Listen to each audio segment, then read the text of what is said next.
Standard 5th English મીડિયમના students નાનકડું દ્રશ્ય રથયાત્રા દાદીની નજરે.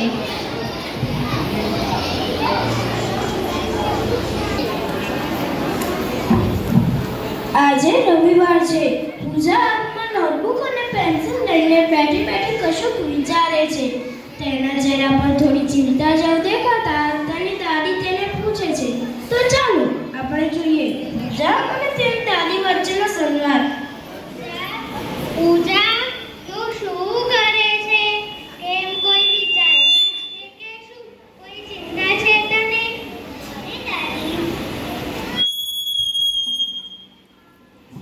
અરે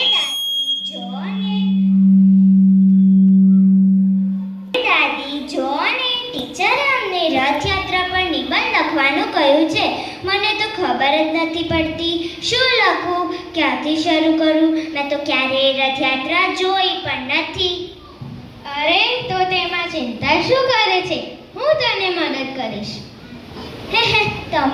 તમને કેવી રીતે ખબર પડશે કે મારે શું લખવું? તમે કદી રથયાત્રા જોઈ છે? અરે હું તો અમદાવાદની પોરમાં ઉછરેલી અને મોટી થયેલી. મેં તો નાનપણથી જ રથયાત્રાના દર્શન કરેલા છે. આપણા શ્રી કૃષ્ણ ભગવાનને તેમના ભાઈ બહેન સાથેની નગર યાત્રા એટલે Rathyatra.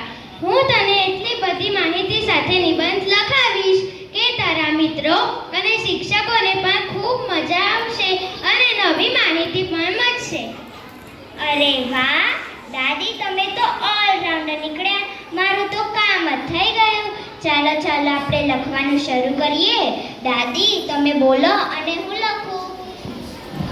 Start writing, dear. Rath Yatra is the biggest chariot festival celebrated in India. The greatest Lord Krishna and his brother and sister Balram and Subhadra ride their chariot and move around in the city. ઘરમાં રહેલા વડીલો તેમનું ડાપણ અને શાણપણ તે તેમના દ્વારા જીવેલા વર્ષોના અનુભવ વડે જોઈ શકાય છે. તેની યાદગાર ક્ષણો નવી પેઢીની યુવાન યુવતીઓને નવીન અનુભવોને તથા નવી કલ્પનાઓને દિશા આપે છે અને મદદ કરે છે.